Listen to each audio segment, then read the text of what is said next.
राजा रेवत का ब्रह्मा जी के पास जाना और उनकी सम्मति से रेवती बलराम का विवाह, इक्ष्वाकु वंश का तथा यमुनाक्ष की दक्षिण कुशी से मंधाता के जन्म का वर्णन। राजा जनमेजय जी ने कहा, ब्राह्मण, मेरे मन में महान संदेह हो रहा है कि स्वयं राजा रेवत अपनी कन्या रेवती को लेकर ब्रह्मलोक में कैसे चले गए, क्योंकि मैं बहुत बार सुन चुका हूँ कि ब्रह्मज्ञानी शांत स्वभाव वाले ब्राह्मण ही ब्रह्मलोक तक पहुंच पाते हैं। सत्यलोक भूलोक से बहुत दूर और दुष्प्रभाव है। राजा रेवत अपनी पुत्री रेवती के साथ वहां कैसे जा सके? संपूर्ण शास्त्रों का यह निर्णय कि मृत्यु के पश्चात ही प्राणी स्वर्ग में जाता है। मानव शरीर से ब्रह्मलोक में कोई कैसे जा सकता, और यदि वहां चला भी गया तो फिर वहां से लौटकर मनुष्य लोक में आ जाए, ये कैसे संभव है? व्यास जी बोले, राजन, दिव्य समेरु पर्वत के शिखर पर इंद्रलोक, वही लोक और संयमनीपुरी, सत्यलोक, कैलाश और बैकुंठ आदि लोक विद्यमान है। बैकुंठ को ही वैष्णव पद कहते हैं। जैसे धनुष धारण करने वाले कुंती नंदन अर्जुन इंद्र के लोक में गए थे और वहां 5 वर्ष तक ठहरे रहे, इस मानव शरीर से ही इंद्र के पास उनका जाना हुआ था। ऐसे ही कुतस्त्र प्रवृत्ति दूसरे बहुत से नरेश भी स्वर्गलोक में पहुंच चुके हैं। अतएव राजेंद्र, इस विषय में किसी प्रकार का भी संदेह नहीं करना चाहिए। पूर्ण आत्मा और तपस्वी समर्थ पुरुष प्रायः सभी लोकों में आ जा सकते हैं। मनोजेंद्र, जैसे पूर्ण और सद्भाव को ही ब्रह्मादि लोकों में जाने की योग्यता प्राप्त होने के कारण माना जाता है, वैसे ही यज्ञशील पवित्र आत्मा पुरुष यज्ञ के प्रभाव से वहां जाने के अधिकारी हो जाते हैं। राजा जनमेजय ने पूछा, ब्राह्मण, महाराज रेवत ने अपनी सुंदर नेत्रों वाली कन्या रेवती को साथ लेकर ब्रह्मलोक में जाने के पश्चात क्या किया? ब्रह्मा जी ने उन्हें क्या आज्ञा दी? फिर उन नरेश ने अपनी पुत्री का विवाह किसके साथ किया? भगवान, आप अब आप इन सब प्रसंगों को विस्तार पूर्वक कहने की कृपा कीजिए। व्यास जी कहते हैं, राजन सुनो, महाराज रेवत अपनी पुत्री के वर के विषय में पूछने के लिए जिस समय ब्रह्मलोक में पहुंचे, उस समय वहां गंधर्वों का संगीत हो रहा था। राजा कुछ देर तक वहीं ठहर गए। उस संगीत ने उन्हें पूर्ण तप्त और आह्लादित कर दिया। गान समाप्त होने पर सभा भवन में विराजमान परम प्रभु ब्रह्मा जी के समक्ष पहुंचकर उन नरेश ने उन्हें प्रणाम किया और कन्या रेवती को उन्हें दिखाकर अपना अभिप्राय उनके सामने प्रकट कर दिया। राजा रेवत ने कहा, देवेशी कन्या मेरी पुत्री, आप इसके योग वर बताने की कृपा कीजिए। ब्राह्मण, मैं किसके साथ इसका विवाह करूं, यही पूछने के लिए आपके पास आया हूँ। मैंने बहुत से उत्तम कुल के राजकुमारों को देखा, परंतु मेरे चंचल मन के लिए कोई भी कुमार अनुकूल नहीं पड़ा। अतएव देवेश्वर, इस विषय में आपसे सम्मति प्राप्त करने के लिए मैं शरण में आया हूँ। सर्व प्रभु, आप किसी ऐसे सुयोग राजकुमार को बतलाइए जो कुलीन, बलवान, संपूर्ण शुभ लक्षणों से संपन्न, दानी और धर्मात्मा हो। व्यास जी कहते हैं, राजन, राजा रेवत की बात सुनकर संसार की सृष्टि करने वाले ब्रह्मा जी मुस्कुराए। ब्रह्मलोक के थोड़े से समय में ही भूमंडल का बहुत लंबा काल बीत चुका था। अतः ब्रह्मा जी राजा से कहने लगे। ब्रह्मा जी ने कहा, राजन, तुम्हारे हृदय में जो जो राजकुमार वर के रूप में उपस्थित थे, वह सभी अब काल के काल में चले गए हैं। उनके पिता, पुत्र एवं बंधु बांधव भी अब कोई काल के कलेवा हो गए हैं। अब वह पूरी भी नहीं है। दैत्यों ने उसे नष्ट भ्रष्ट कर डाला। इस समय वहां चंद्रवंशी राजा राज कर रहे हैं। वह पूरी अब मथुरा कहलाती है।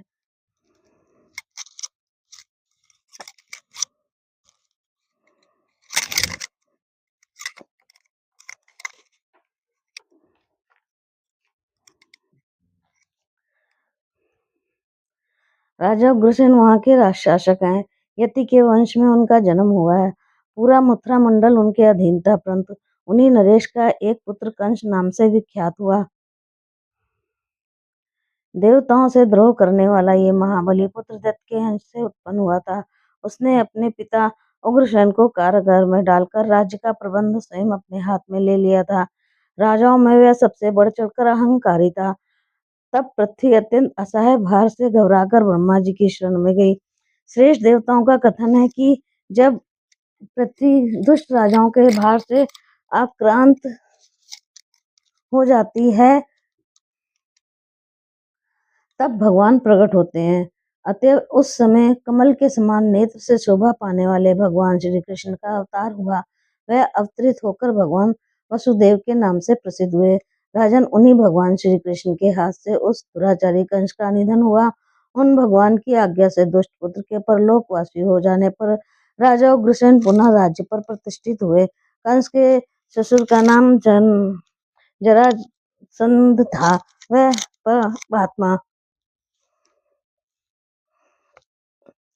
पापात्मा है, महान पराक्रमी था। वह कुपित हो मथुरा में आकर उल्लास पूर्वक भगवान श्री कृष्ण से युद्ध करने लगा। उस समय उस महान पराक्रमी राक्षस को भगवान के साथ युद्ध में असफल हो जाना पड़ा। तब उसने सेना सहित कलयवन को भगवान श्री कृष्ण के साथ युद्ध करने के लिए भेजा।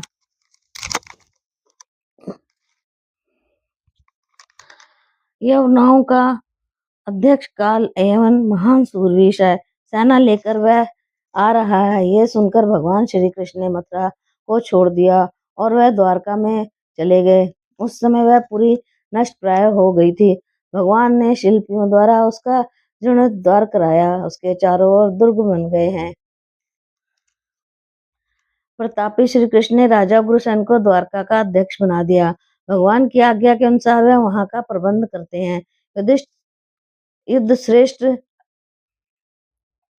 श्री कृष्ण ने संपूर्ण यादवों के लिए द्वारका में व्यवस्था कर दी है। इस समय अपने समस्त बंधु बांधवों के साथ भगवान वहीं विराजमान है। उनके बड़े भाई का नाम बलराम है। हल और मूसल को आयुध के रूप में धारण करने वाले बलराम जी महान शूरवीर और शेष के अवतार माने जाते हैं। उस समय वह ही तुम्हारी उस कन्या के लिए समुचित सहयोग वर है। उन्हीं को तुम अपनी कमल नयनी कन्या रेवती अर्पण कर दो। वैवाहिक विधि के अनुसार बलभद्र जी के साथ वह उस कन्या को विवाह होना चाहिए। राजेंद्र, इसका कन्यादान होने के पश्चात तप करने के लिए तुम बद्री आश्रम में चले जाओ। कारण तप से मनुष्यों की अभिलाषाएं पूर्ण हो जाती है और उनका अंतःकरण पवित्र हो जाता है। व्यास जी कहते हैं, राजन पद्मिनी ब्रह्मा जी ने उस प्रकार उपदेश देने पर राजा रेवतीभूषण अपनी कन्या रेवती के साथ द्वारका चले गए। जाकर शुभ लक्षणों से संपन्न पुत्री का विवाह बलदेव जी के साथ कर दिया। तब तक बहुत समय व्यतीत हो चुका था। तदंतर गंगा जी के तट पर रहकर अत्यंत कठिन तपस्या करके वह नश्वर शरीर को त्याग कर दिवलोक को चले गए। राजा जनमेजय ने कहा, भगवान, आपने बतलाया है कि राजा रेवत कन्या के योग वर जानने के उद्देश्य से ब्रह्मलोक में गए और वहां से 108 युग तक ठहरे रहे। मुझे महान आश्चर्य हो रहा है कि तब तक वह कन्या तथा वह राजा भी बूढ़े क्यों नहीं हुए, अथवा इतने दिनों की पूर्ण आयु ही उन्होंने कैसे प्राप्त हुई। व्यास जी कहते हैं, निष्पाप नरेश, ब्रह्मलोक में भूख, प्यास, मृत्यु, भय, बुढ़ापा एवं गलानी ये कभी अपना प्रभाव नहीं डाल सकते। राजा रेवत जब वहां चले गए तब राक्षसों ने श्रेती वंश की सत्ता ही नष्ट कर दी। प्राय सभी अत्यंत भयभीत हो कुशलास्थली छोड़कर इधर उधर कालक्षेप करने लगे। फिर श्रुव नामक मनु से एक अत्यंत प्रतापी पुत्र का जन्म हुआ। इक्ष्वाकु नाम से उसकी प्रसिद्धि हुई। वह ही इक्ष्वाकु सूर्य वंश के मुख्य प्रवर्तक माने जाते हैं। उन्होंने वंश की वृद्धि होने के लिए भगवती के ध्यान में सदा संलग्न होकर कठिन तपस्या की। नारद जी उनके उपदेशक थे। उन्हीं से उन्होंने अनुपम दीक्षा प्राप्त की थी। राजन, मैंने सुना है इन्हीं इक्ष्वाकु के 100 पुत्र हुए। उन सभी पुत्रों में सबसे बड़े विकुशी थे। उनमें बल और वीर्य का पूर्ण समावेश था।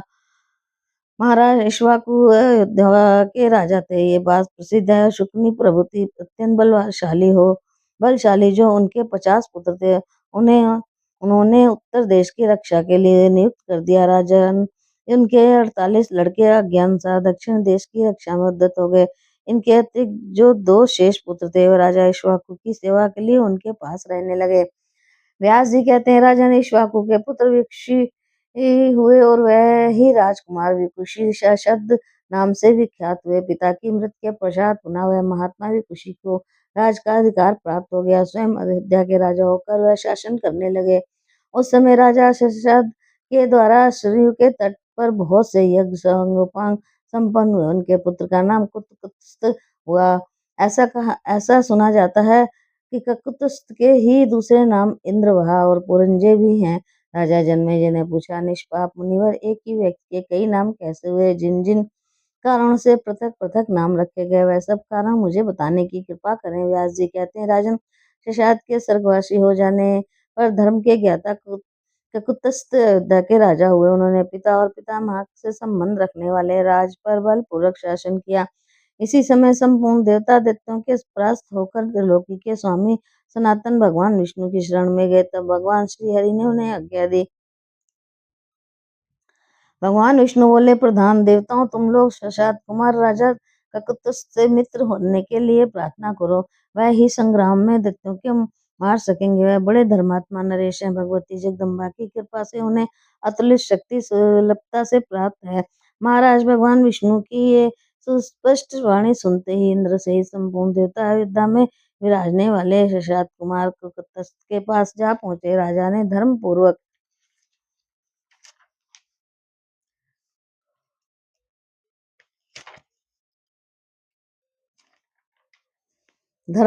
बड़ी सावधानी के साथ उनका स्वागत किया और आने का कारण बताने के लिए आदर से पूछा। राजा ककुतस्थ ने कहा, देवताओं में धन और पवित्र हो गया। मेरे जीवन की साथ पूरी हो गई, क्योंकि आज अपने आपने मेरे घर पर पधार कर मुझे दुर्लभ दर्शन दिए। देवेश्वर, अब आप कर्तव्य के विषय में मुझे आज्ञा दीजिए। आपका बड़े से बड़ा कार्य अन्य मनुष्यों के लिए भले ही श्रद्धाएं हो, मैं उसे सर्वदा संपन्न कर दूंगा। देवता बोले, राजन, हम तुमसे सहायता चाहते हैं। तुम इंद्र के सखा बनकर संग्राम में सुप्रसिद्ध दैत्यों को परास्त करो। इस समय वे दानव देवताओं के लिए अजय हो गए हैं। उन्हें भगवती जगदम्बा की कृपा प्राप्त है।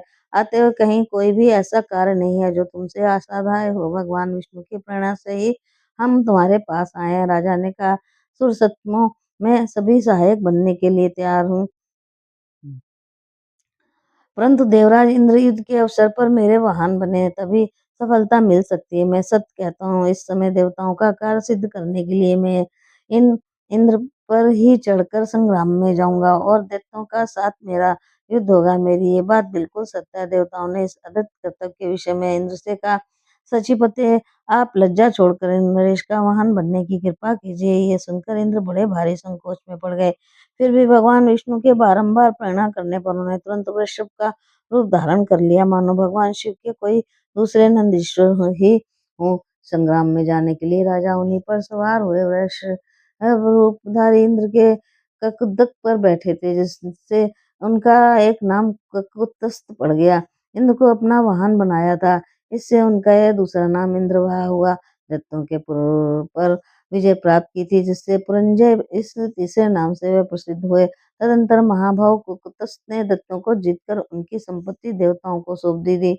यूं राज श्री कुतस्थ के अनेक नाम हुए। महाराज कुतस्थ बड़े ही सुविख्यात नरेश थे। उनके वंशज राजाओं की भूमंडल पर का कुतस्थ के नाम से प्रसिद्धि है। ककुत्स्थ के धर्म पत्नी के उदर से महाबली अनीना नामक पुत्र का जन्म हुआ। अनीना के सुविख्यात परम पराक्रमी पुत्र पृथु हुए। पृथु के भगवान विष्णु का साक्षात अंश कहा जाता है। भगवती जगदम्बा के चरण की उपासना में उनकी अटूट श्रद्धा थी। पृथु से जो पुत्र हुए उन्हें राजा विश्रंधी समझना चाहिए।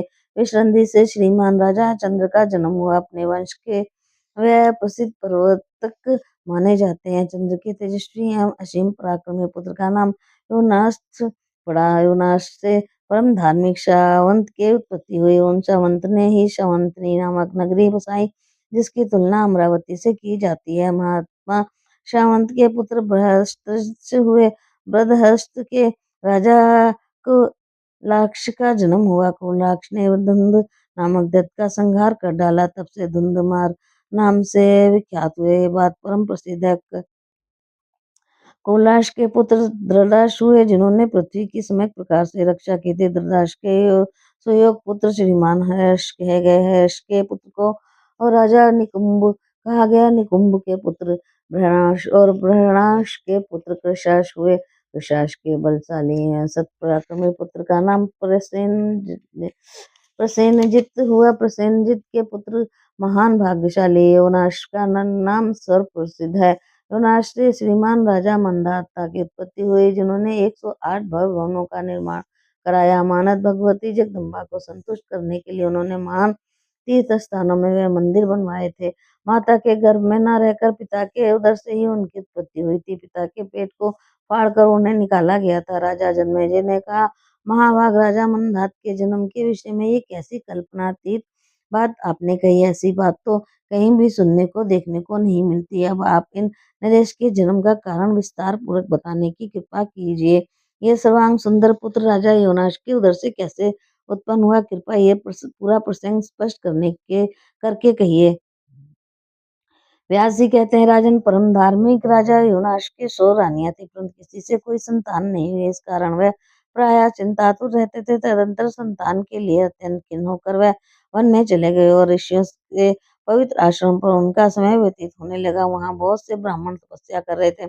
उन नरेश को उदास देखकर ब्राह्मणों के हृदय में दया उत्पन्न हो गया था। उन ब्राह्मणों ने राजा योनाश से पूछा, नरेश, तुम इतने चिंतित क्यों हो? महाराज, कौन सा मानसिक संताप तुम्हें इतना कष्ट दे रहा है? अपनी सच्ची बात बताने की कृपा करो। तुम्हारा दुख दूर करने के लिए हम यथासाध्य भली भांति यत्न करेंगे। राजा योनाश ने कहा, मुनियों, मेरे पास राज्य, धन एवं उत्तम श्रेणी के बहुत से घोड़े विद्वान है। महल में सैकड़ों साध्वी नारियां रानियां हैं। त्रिलोकी भर में कोई भी ऐसे शत्रु नहीं है जो मुझसे बलवान हो। मंत्री और सामंत नरेश सबके सब मेरी आज्ञा के पालन में तत्पर रहते हैं। तपस्वियों, संतान न होने का ही एकमात्र दुख मुझे सता रहा है। इसके सिवा दूसरा कोई भी दुख नहीं है। तपस्वियों, आप लोगों ने महान परिश्रम करके वेद और शास्त्र के रहस्य को जान लिया। अब आपकी समझ में मुझ पर संतान कामी व्यक्ति के लिए जो उचित हो वह बताने की कृपा करें। तब सो आपकी यदि मुझ पर कृपा है तो मेरे इस कार्य को संपन्न करने में आप तत्पर हो जाएं।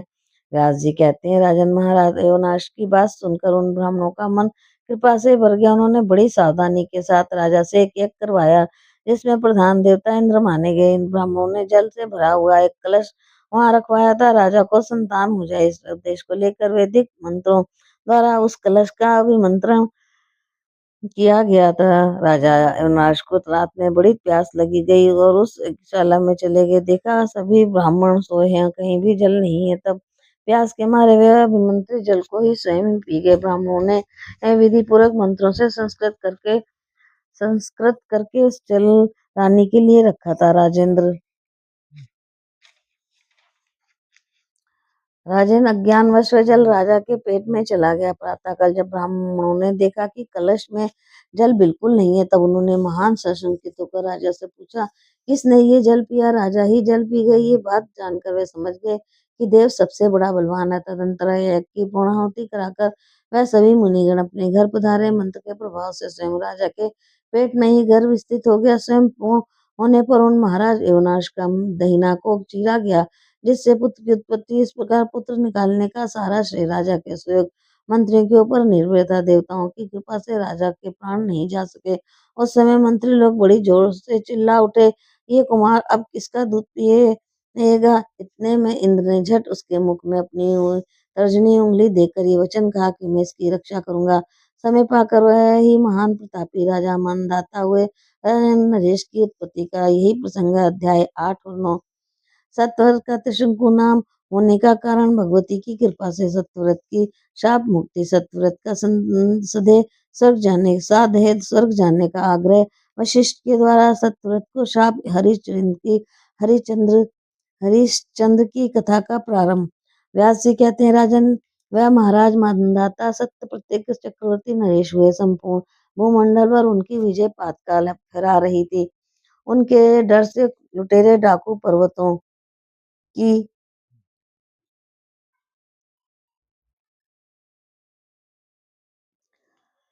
डाकू पर्वतों की गुफाओं में जा छुपे हैं। इसी अब ऐसे इंद्र ने उन्हें दस्यु नाम से विख्यात कर दिया। मंदाता की धर्म पत्नी का नाम बिंदुमती था। वह शास्त्र बिंदु की लाडली पुत्री थी। वह पतिव्रता, परम सुंदरी एवं सभी शुभ लक्षणों से संपन्न थी। राजन, मंदाता ने बिंदुमती के गर्भ से 2 पुत्र उत्पन्न हुए। एक पुत्र पुरुकुत्स नाम से परम प्रसिद्ध हुआ और दूसरे का नाम मुचकुंद पड़ा। पुरुकुत्स से परम धार्मिक पुत्र अनय का जन्म हुआ। ये राजकुमार पिता के अन्य भक्त थे। इनके पुत्र का नाम बृहदहस्त हुआ। बृहदहस्त के धर्मात्मा एवं परमार्थ ज्ञानी पुत्र हर्ष के त्रिधंधवा और त्रिधंधवा के अरुण हुए। अरुण का पुत्र सत्यव्रत नाम से प्रसिद्ध हुआ। इसके पास अटूट संपत्ति थी। वह स्वेच्छाचारी, कामी, मूर्ख और अत्यंत लोभी निकल गया। उस नीच राजकुमार को एक अपराध के कारण पिताजी ने घर से निकाल दिया। फिर अन्य अपराधों के कारण वशिष्ठ जी उसको ये शाप दे दिया कि वो मंडल पर तेरी त्रिशंकु नाम से प्रसिद्धि होगी, तू संपूर्ण प्राणियों को अपना पैशाचिक रूप ही दिखा सकेगा। व्यास जी कहते हैं, राजन, इस प्रकार वशिष्ठ जी के द्वारा शापग्रस्त होने पर सत्यव्रत ने कठिन तपस्या आरंभ कर दी। किसी एक मुनि पुत्र ने उससे श्रेष्ठ मंत्र बता दिया। परम कल्याण स्वरूपनी प्रतिमयी भगवती जगदम्बा का ध्यान करते हुए उस मंत्र का जप करने लगा। राजा जन्मेजय ने कहा, महापते वशिष्ठ जी की शाप दे देने पर यह राजकुमार त्रिशंकु शाप से कैसे मुक्त है? ये प्रसंग मुझे बताने की कृपा करें। व्यास जी बोले, राजन, शाप के कारण सत्यव्रत ने पिशाच के सभी लक्षण आ गए थे, परंतु उसने भगवती की आराधना आरंभ कर दी। एक समय की बात है, सत्यव्रत नामाक्षर मंत्र का जप समाप्त करके हवन कराने के लिए ब्राह्मणों के पास गया और भक्ति पूर्वक उन्हें प्रणाम करके कहने लगा, भूदेवो, मैं आपकी शरण में आया हूँ, आप लोग मेरी ये बात सुनिए। इस समय आप सभी महानुभाव मेरे यज्ञ में ऋत्विज होने की कृपा कीजिए। आप लोग वेद के ज्ञाता एवं परम कृपालु हैं। कार्य में सफलता प्राप्त होने के लिए विधि पूर्वक जप के दशांश शमन की व्यवस्था आप पर निर्भर है। वेदज्ञ शिरोमणि ब्राह्मणों, मेरा नाम सत्यव्रत है। मैं एक राजकुमार हूँ। मैं स्वयं एक प्रकार से सुखी हो जाऊं, अतः मेरे इस कार्य का संपादन आप लोगों को करना चाहिए। राजकुमार सत्यव्रत की बात सुनकर ब्राह्मणों ने उससे कहा, भाई, तुम्हारे गुरुदेव तुम्हें श्राप दे चुके हैं। इस समय तुम्हें पूरी पैशाचिकता आई हुई है। तुम्हारा वेद में अधिकार नहीं रह गया, तब तुम यज्ञ नहीं कर सकते, क्योंकि पैशाचिकता आ जाने पर प्राणी संपूर्ण लोकों में निंदा समझा जाता है। व्यास जी कहते हैं, जन्मेजय, ब्राह्मणों की ये बात सुनकर राजा सत्यव्रत के दुख की सीमा न रही। उसने सोचा, आज मेरे इस जीवन को धिक्कार है। वन में रहकर मैं क्या करूं? पिता ने मुझे त्याग दिया, गुरु से मैं अत्यंत शापग्रस्त हूँ, राज्य पर मेरा किंचित भी अधिकार नहीं रहा। घोर पैशाची वृत्ति मुझे घेरे है। ऐसी स्थिति में अब मैं क्या करूं? यूं विचार कर उस राजकुमार ने लकड़ी बटोर कर एक बहुत बड़ी चिता तैयार की। भगवती जगदम्बा का स्मरण करके वह उस चिता में बैठने के बाद सोचने लगा। आग लगा देने पर चिता प्रज्वलित हो उठी। राजकुमार सत्यव्रत ने पहले स्नान किया, तदंतर चिता के सामने हाथ जोड़कर भगवती महामाया का स्मरण करके वह चिता में बैठने के लिए प्रस्तुत हो गया। राजकुमार मरने पर तुल गया, ये जानकर स्वयं भगवती जगदम्बा उनके सामने आकर के आकाश में प्रकट हो गई। महाराज, उस समय भगवती सिंह पर सवार थी। उन्होंने राजकुमार सत्यव्रत को दर्शन देकर मेघ के समान गंभीर वाणी में कहा। देवी बोली, साधो, तुम ये क्या कर रहे हो? अग्नि में शरीर को मत होमो। महाभाग, अभी शांत रहो। अब तुम्हारे पिता वृद्ध हो चुके हैं वीर, वे तुम्हें राज्य सौंपकर तपस्या करने के लिए वन में जाने ही वाले हैं। राजन, खेत प्रकट करना छोड़ दो। आज से तीसरे दिन तुम्हारे पिता के मंत्रीगण तुम्हें ले जाने के लिए आएंगे। मेरी कृपा के वशीभूत राजा के द्वारा राज्य पर तुम्हारा अभिषेक होगा। इसके बाद तुम्हारे निष्कामी पिता ब्रह्मलोक में सिधारेंगे, ये बिल्कुल निश्चित है। व्यास जी कहते हैं, राजन, इस प्रकार सत्यव्रत से कहकर भगवती वहीं अंतर्ध्यान हो गई। राजकुमार जो चिता में जलने के लिए तैयार था, रुक गया। उसी समय महात्मा नारद जी अयोध्या में पधारे। उन्होंने आदि से अंत तक सारी बातें राजा को कह सुनाई। जब उन महात्मा नरेश ने सुना कि पुत्र इस प्रकार मरने को तैयार है, तब उनके मन में बड़ी ग्लानि हुई। वह तरह तरह की बातें सोचने लगे। फिर महाराज अरुण ने मंत्रियों से कहा, आप लोग मेरे पुत्र सत्यव्रत के उपकार में पूर्ण परिचित हैं। इस बुद्धिमान पुत्र को मैंने वन में जाने की आज्ञा दे दी थी। यदि परमार्थ की इच्छा जानकारी रखने वाले पुत्र राज्य का अधिकारी है, फिर भी मेरी आज्ञा से वह तुरंत जंगल में चला गया। मुझे पता लगा है कि मेरा ये क्षमाशील कुमार अभी उस जंगल में ही निर्धन होकर कालक्षेप कर रहा है। वशिष्ठ जी ने शाप देकर उसे पिशाच के समान बना दिया है। ये दुख से अत्यंत घबराकर आग में जल जाने के लिए तैयार हो गया है था, परंतु भगवती जगदम्बा ने उसे इस कार्य से रोक दिया। फिर वह वहीं रहता है। अतः आप लोग शीघ्र जाइए और मेरे इस पुत्र को आश्वासन देकर तुरंत यहाँ लाने का प्रयत्न कीजिए। मेरा यह औरस पुत्र प्रजा की रक्षा करने में पूर्ण कुशल है। मैंने अब तपस्या करने का निश्चय कर लिया है, अतः राज पर सत्यव्रत का अभिषेक करके मैं शांति पूर्वक वन में चला जाऊंगा। यूं कहकर राजा अरुण ने मंत्रियों को भेज दिया। उस समय राजकुमार को लाने की धुन होने लगी थी। उनके संबंध में सत्यव्रत के प्रति अपार प्रेम उमड़ रहा था। तदंतर मंत्रीगण गए और उन्होंने राजकुमार महात्मा सत्यव्रत को आश्वासन देकर सम्मान पूर्वक अयोध्या में लाकर उपस्थित कर दिया। राजा ने देखा सत्य अत्यंत दुर्लभ हो गया। उसके शरीर पर मैले कुचैले वस्त्र हैं, बड़े हुए केशों की जटा बंध गई है। वह अति चिंतातुर और भयंकर जान पड़ता है। फिर तो राजा ने सोचा, मैंने इस पुत्र को वनवासी बनाकर कितना निष्ठुर कर्म कर डाला। धर्म को निश्चित रूप से जानते हुए भी मैंने इस विद्वान एवं राज के अधिकारी पुत्र की ये दुर्दशा कर डाली। राजन इस प्रकार मन ही मन सोचने के पश्चात महाराज अरुण ने राजकुमार सत्यवत को हृदय से चिपटा लिया। सम्यक प्रकार से आश्वासन देकर उसे अपने पास ही एक आसन पर बिठाया। जब राजकुमार बैठ गया तब नीति शास्त्र के पारगामी विद्वान राजा अरुण प्रेम पूर्वक उससे प्रेम गदगद वाणी से कहने लगे। राजा अरुण ने कहा, पुत्र तुम्हारी बुद्धि धर्म में अटल है। तुम्हें बड़ों का सदा सम्मान करना चाहिए। न्याय पूर्वक मिले हुए धन को ही अपने खजाने में रखना चाहिए। तुम्हारे प्रयत्न से प्रजा निरंतर सुरक्षित रहे। तुम ना कभी झूठ बोलना और ना निंदित मार्ग पर ही पैर रखना। श्रेष्ठ पुरुषों की आज्ञा अनुसार ही तुम्हें कार्य करना चाहिए। तपस्वी लोग तुमसे सदा सम्मान पाते रहें। दुष्ट लुटेरों का दमन करना, इंद्रियों पर विजय प्राप्त किए रहना। पुत्र कार्य में सफलता प्राप्त करने के लिए राजा को चाहिए कि वह मंत्रियों को साथ सदा आवश्यक गुप्त मंत्रणा करता रहे। पुत्र राजा सबका आत्मा समझा जाता है। छोटे शत्रु की भी ये अपेक्षा न करे। मंत्री भी यदि शत्रु से मिला हो तो उस पर विश्वास नहीं करना चाहिए। शत्रु में सब में सर्वदा गुप्तचर नियुक्त रखे जाएं। तुम धर्म में आस्था रखना, प्रतिदिन दान करना, कोई बात ना करना, दुष्टों का साथ कभी मत करना, भांति भांति के युगों में संलग्न रहना, महर्षिगण सदा सत्कार करते रहना, स्त्री ज्वारी और नपुंसक पर कभी भी विश्वास न करना, शिकार में अत्यंत आदर बुद्धि रखना सर्वदा निषिद्ध है। जुआ, मदिरा, शील, गान से, वेश्या, इनसे स्वयं बचना और प्रजा को भी इनसे सदा बचाना। सदा सर्वदा ब्रह्म मुहूर्त में उठ जाना, स्नान आदि सभी नित्य नियमों से निवृत्त होकर विधि पूर्वक परम आराध्य शक्ति भगवती जगदम्बा की पूजा करना, दीक्षित होकर भक्ति के साथ उनका अर्चन करना। पुत्र इन पराशक्ति के चरणों की आराधना करना ही इस जन्म की सफलता है। जो एक बार भी भगवती की प्रधान पूजा करके चरणोदक पीता है, वह पुनः कभी माता के गर्भ में नहीं जा सकता है। बिल्कुल निश्चित है। सारा जगत दृश्य है, भगवती जगदम्बा दृष्टा एवं साक्षी है। इस प्रकार की भाव से भावित होकर निर्भीकता पूर्वक स्थित रहना, प्रतिदिन के नित्य नियम का सम्यक प्रकार से पालन करके सभा में जाना और ब्राह्मणों को बुलाकर उनसे धर्म शास्त्र संबंधी निर्णित विषय पूछना, वेद और वेदांग के पारगामी आदरणीय ब्राह्मणों की पूजा करके इन सुयोग पुत्रों को गो, सोना आदि दान देना, किसी भी मूर्ख ब्राह्मण की कभी पूजा ना करना, कभी किसी मूर्ख ब्राह्मणों को कुछ देना ही पड़ जाए तो भोजन से अधिक ना देना। पुत्र तुम किसी भी परिस्थिति में लोकवश धर्म का उल्लंघन कभी मत करना। इसके सिवा तुम्हारा एक परम कर्तव्य है कि तुम्हारे द्वारा कभी भी ब्राह्मणों का अपमान न हो जाए कोई, क्योंकि ब्राह्मण भूदेव है, पृथ्वी पर वह साक्षात देवता माने जाते हैं। अतः इनका यत्न पूर्वक सम्मान करना ही वांछनीय है। क्षत्रियों के कारण ब्राह्मण ही है, इसमें कोई संदेह नहीं। जल में अग्नि की, ब्राह्मण से क्षत्रिय की और पत्थर से लौह की उत्पत्ति मानी गई है। उनका सर्वव्यापी तेज अपनी योनि में ही शांत होता है। देव कल्याण की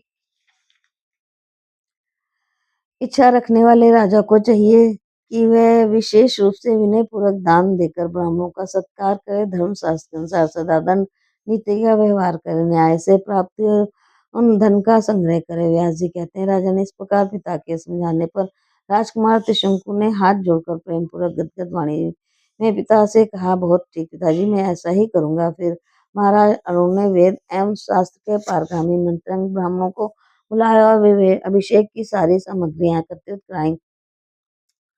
संपूर्ण तीर्थों का जल मंगवाया। मंत्रिमंडल और सभी सामंत नरेश आमंत्रित हुए। शुभ मुहूर्त में राजा ने अपने इस कुमार को विधि विधान के साथ श्रेष्ठ राजा शासन पर आरूढ़ करा दिया। यूं पिता अरुण ने पुत्र त्रिशंकु का विधिवत राज्याभिषेक करके अपनी धर्म पत्नी के साथ पवित्र वानप्रस्थ आश्रम में प्रवेश किया। वह वन में गंगा के तट पर चले गए और वहां उन्होंने कठिन तपस्या आरंभ कर दिया। इस समाप्त हो जाने पर वह स्वर्ग में सिधारे देवताओं ने भी उनका स्वागत किया। इंद्रासन के समीप उन्हें स्थान मिला। वहां रहकर वह निरंतर सूर्य के समान शोभा पाने लगे। राजा जन्मेजय ने कहा, प्रभु आप सभी कथा के प्रसंग में बता चुके हैं। गुरुदेव वशिष्ठ ने अत्यंत कुपित होकर सत्यव्रत को श्राप दे दिया। फलस्वरूप सत्यव्रत ने पिशाचिकता आ गई तो फिर पिशाच तब से उसका उद्धार कैसे हुआ, यही मेरे प्रश्न का विषय है। शापग्रस्त प्राणी सिंहासन पर बैठने का अनधिकारी हो जाता है। सत्यव्रत ने दूसरा कौन सा ऐसा उत्तम कर्म बन गया जिसके कारण उसे शाप मुक्त करने में मुनिवर वशिष्ठ तैयार हो गए। विप्रेश्वर, आप शाप से मुक्त होने का कारण बताने की साथ ही कृपा पूर्वक ये भी स्पष्ट करें कि ऐसी निंदक प्रकृति वाले पुत्र को पिता ने अपने पास फिर क्यों सम्मान पूर्वक बुला लिया। व्यास जी कहते हैं, राजन वशिष्ठ जी के श्राप लगते ही सत्यव्रत ने पिशाच के सभी लक्षण आ गए। अत्यंत दुर्दृष्ट, महान क्रूप एवं संपूर्ण प्राणी निकले, भयप्रद हो गया। परंतु उसने भगवती जगदम्बा की भक्ति पूर्वक आराधना आरंभ कर दी। राजन देवी के प्रसन्न होते ही उसकी आकृति में महान परिवर्तन हो गया। वह दिव्य रूप में शोभा पाने लगा। उसकी पिशाचता सर्वथा नष्ट हो गई।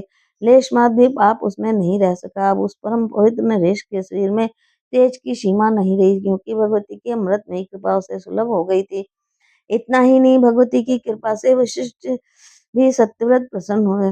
वशिष्ठ जी सतवत पर प्रसन्न हो गए तथा वह पिता का भी पूर्ण प्रेम प्राप्त पात्र बन गया। पिता के मर जाने पर वह धर्मात्मा नरेश राज्य का प्रबंधक हुआ। उसने अनेक प्रकार के यज्ञों द्वारा सनातन स्वरूपा देवेश्वरी भगवती जगदम्बा का पूजन किया था।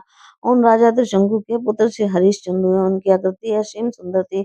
शास्त्रोक्त सभी शुभ लक्षण उनमें विद्यमान थे। कुछ दिनों बाद अपने पुत्र को युवराज बनाकर मानव शरीर से ही वह स्वर्ग का सुख भोगने की इच्छा राजा त्रिशंकु को व्यक्त करने लगे। तब वह नरेश वशिष्ठ जी के आश्रम पर गया। विधि पूर्वक उन्हें प्रणाम करके प्रीति प्रदर्शित करते हुए हाथ जोड़कर उसने कहा, राजा त्रिशंकु ने कहा, संपूर्ण मंत्रों के रहस्य श्वेता महाभाग ब्रह्मपुत्र ताप बस आप प्रसन्नता पूर्वक मेरी आदरयुक्त प्रार्थना सुनने की कृपा करें। अब मैं स्वर्ग का सुख भोगना चाहता हूँ। मेरी ऐसी इच्छा है कि उन दिव्य भोगों को मैं इसी मानव शरीर से ही भोगूंगा। अतएव महामुने, आप मुझसे कोई ऐसा यज्ञ कराइए कि जिसके फलस्वरूप इसी शरीर से मुझे स्वर्ग लोक में रहने की सुविधा प्राप्त हो जाए। मुनि श्रेष्ठ, आप सब कुछ कर सकते हैं, अतः अब मेरा यह कार्य करने की कृपा अवश्य कीजिए। देवलोक के लिए ये भी जो कठिन है, ऐसा महान यज्ञ संपन्न कराकर आप शीघ्र ही मुझे स्वर्ग प्राप्त करा दीजिए। वशिष्ठ जी बोले, राजन, मनुष्य देह से स्वर्ग में स्थान पाना अत्यंत दुर्लभ है। कारण ऐसी स्पष्ट घोषणा है कि मर जाने पर ही पूर्ण कर्म के प्रभाव से स्वर्ग में रहने की सुविधा मिलती है। अतः सर्व नरेश, तुम्हारे इस दुर्लभ मनोरथ को पूर्ण कराने में मैं डरता हूँ, क्योंकि जीते हुए पुरुष को अप्सराओं के साथ रहने का सुअवसर प्राप्त हो जाए, यह कदापि संभव नहीं है। महाभाग, तुम यज्ञ करो, इस शरीर के शांत हो जाने पर तुम्हें स्वर्ग मिलेगा। व्यास जी कहते हैं, राजन, वशिष्ठ जी की बात सुनकर राजा त्रिशंकु का मन अत्यंत शुद्ध हो गया। अतः उसने क्रोध पूर्वक मुनिवर से पुनः कहा, ब्राह्मण, आप यदि अभिमानवश मेरा यज्ञ नहीं कराना चाहते तो मैं किसी दूसरे को पुरोहित बनाकर यज्ञ संपन्न करूंगा। निशंकु का ये कथन सुनकर मुनि और वशिष्ठ ने उसे तुरंत श्राप दे दिया, दुर्मते, तू अभी चंडाल हो जाए, इसी शरीर से मैं अभी अभी तेरी चंडाली वृत्ति बन जाए। सन्मार्ग को दूषित करने वाले धर्मध्वज जी, नरेश, तू बड़ा पापी है। मरने पर भी तू किसी प्रकार स्वर्ग प्राप्त नहीं कर सकता। व्यास जी कहते हैं, राजन, गुरुदेव वशिष्ठ के मुख से ये वचन निकलते ही उसी शरीर से त्रिशंकु तुरंत चंडाल हो गया। उसके कान में जो रत्नमय कुंडल थे, उनके पत्थर जैसे हो जाने पर कुछ ही देर लगना लगी। देह में लगा हुआ सुगंधपूर्ण चंदन तुरंत दुर्गंधी हो गया। उसके पहने हुए दिव्य पीताम्बर काले रंग में पुनीत हो गए। महात्मा वशिष्ठ के साप ने उसे गज कर्ण बना दिया। राजन वशिष्ठ जी भगवती जगदम्बा की उपासना किया करते तथा उनके रोष का ये फल प्रकट हो गया। भक्त का कभी भी अपमान नहीं करना चाहिए। इसीलिए भगवती के भक्त का कभी भी अपमान नहीं करना चाहिए। मुनिवर वशिष्ठ जी बड़ी निष्ठा के साथ गायत्री का जप करते थे। राजन, उस समय अपना निंदनीय शरीर देखकर राजा त्रिशंकु खिन्न हो गया। उसकी बड़ी दयनीय दशा हो गई था। मुनि के आश्रम से घर न लौटकर वह जंगल में ही चला गया। शोक से विहल होकर उसने मन ही मन सोचा, क्या करूं और कहाँ जाऊं, मेरा ये शरीर सर्वदा निंद हो गया है। मैं कोई भी ऐसा उपाय नहीं देखता कि जिसके प्रभाव से मेरा ये दुख दूर हो जाए। ऐसी स्थिति में मैं घर जाता हूँ तो मुझे देखकर मेरा पुत्र भी दुखी हो जाएगा। चंडाल वेश में देखकर स्त्री भी मुझे स्वीकार नहीं करेगी। इस दशा में मैं देखकर मंत्री लोग भी मेरा अनादर करने लगेंगे। जाति और कुटुंब वाले मेरा साथ छोड़ देंगे। सबसे पृथक होकर ही मुझे रहना पड़ेगा। ऐसी दशा में जीने से तो मर जाना ही अच्छा है। आत्महत्या का विचार आते ही दूसरा विचार आया कि आत्महत्या तो कर लूंगा, परंतु ये निश्चय है कि आत्महत्या करने से मुझे जन्म जन्मांतर में पुनः चंडाल होना पड़ेगा। हत्या दोष के परिणाम स्वरूप मैं शाप से ही मैं भी कभी मुक्त नहीं हो सकूंगा। यूं सोचने के पश्चात उस नरेश ने पुनः सावधान होकर विचार किया कि इस समय आत्महत्या करना तो मेरे लिए सर्वदा ही अनुचित है। जंगल में रहकर इसी शरीर से अपना किया हुआ कर्म भोग लेना ठीक है, क्योंकि भोग लेने पर ही इस बुरे कर्म का फल सर्वदा समाप्त हो जाता है। भोग से ही प्रारब्ध कर्म समाप्त होते हैं, अन्यथा इनसे छुट्टी पाना सर्वदा असंभव है। इसीलिए किए हुए शुभ और अशुभ कर्म जो मुझे भोग ही लेने चाहिए। अतः अब मैं इस पवित्र आश्रम के समीप रहकर ही तीर्थों का सेवन, भगवती जगदम्बा का स्मरण एवं संत पुरुषों के सत्कार करूंगा। वन में रहकर इस प्रकार आचरण करने से मेरा संचित कर्म अवश्य समाप्त हो जाएगा और ये भी संभव है कि भागवश किसी महात्मा पुरुष से कभी मिलने का अवसर सुलभ हो जाए। इस प्रकार सोचकर राजा त्रिशंकु अपने नगर का परित्याग करके गंगा के तट पर चला गया और उसने वहीं रहने की व्यवस्था कर ली। उस समय पिता के शाप का कारण जानकर हरिश्चंद्र के मन में बड़ी अशांति हो गई। उसने अपने मंत्रियों को जंगल में त्रिशंकु के पास भेजा और मंत्री शीघ्र ही उस नरेश के समीप पहुंचे और नम्रता पूर्वक प्रणाम करके कहने लगे। उस समय चंडाल वेश वाला त्रिशंकु बार बार लंबी सांस छोड़ रहा था। मंत्री बोले, राजन, तुम्हारे पुत्र की आज्ञा से हम लोग यहाँ आए हैं। हम हरिश्चंद्र की आज्ञा पालक मंत्री हैं, ऐसा समझ लेना चाहिए। राजन, तुम्हारे पुत्र हरिश्चंद्र इस समय युवराज के पद पर प्रतिष्ठित है। उन्होंने जो कहा वह सुनो हमारे प्रति। उनका कथन है कि तुम लोग मेरे पिताजी को सम्मान पूर्वक यहाँ ले आओ। तब राजन, अब तुम मेरी सारी चिंताएं छोड़कर अपने राज्य में चलने की कृपा करो। संपूर्ण मंत्री और प्रजावर्ग तुम्हारी सेवा करेंगे। हम लोग गुरु वशिष्ठ को भी प्रसन्न करने की चेष्टा करेंगे, जिससे उनकी दया प्राप्त हो जाए। संभव है वह महान तेजस्वी गुरुदेव प्रसन्न होकर तुम्हारा दुख दूर कर देंगे। राजन, तुम्हारे पुत्र ने इस बात को बार बार दोहराया। तब यदि वह बात जच जाए तो इसी समय अपने महल पर चलने की कृपा करो। व्यास जी कहते हैं, राजन, चंडाल के वेश वाले उस राजा त्रिशंकु ने मंत्रियों की उपयुक्त बातें तो सुन ली, परंतु अपने नगर को जानने की उसके मन में इच्छा उत्पन्न नहीं हो सकी। उसने मंत्रियों से कहा, सचिवों, तुम लोग नगर में लौट जाओ और मेरे कथा अनुसार हरिश्चंद्र से कह दो कि पुत्र मैं नहीं आऊंगा। तुम सावधान होकर राज्य का भार संभालो। उसे अनेक प्रकार के द्वारा ब्राह्मणों का सम्मान और देवताओं का पूजन करते रहना चाहिए। महात्माओं ने इस स्वच्छ वेश की और घोर निंदा की। मैं इस शरीर में अयोध्या में नहीं जाऊंगा था। अब तुम लोग यहाँ से लौट जाओ। देर करना ठीक नहीं है। मेरा पुत्र हरिश्चंद्र महान पराक्रमी पुरुष है। इसे राज्य सन पर राजासन पर बिठाकर राज्य का समुचित प्रबंध करने का प्रयत्न करो। इतनी ही मेरी आज्ञा है। इस प्रकार त्रिशंकु के उपदेश देने पर मंत्रियों की आंखों में आंसू भर आए। तदंतर वानप्रस्थ जीवन व्यतीत करने वाले राजा त्रिशंकु को प्रणाम करके वह तुरंत वहां से लौट गए। अयोध्या में जाकर राजकुमार हरिश्चंद्र को तिलकधारी नरेश बना दिया। उनके द्वारा एक परम पवित्र दिन में अभिषेक का कार्य सविधि संपन्न हुआ था। राजा की आज्ञा अनुसार मंत्री ने जब हरिश्चंद्र का अभिषेक कर दिया, तब उस परम तेजस्वी धर्मात्मा नरेश ने राज की बागडोर अपने हाथ में ले ली। और उस समय भी पिता की दयनीय दशा पर उसके मन में बड़ा विचार हो रहा था। अध्याय 10 और 12।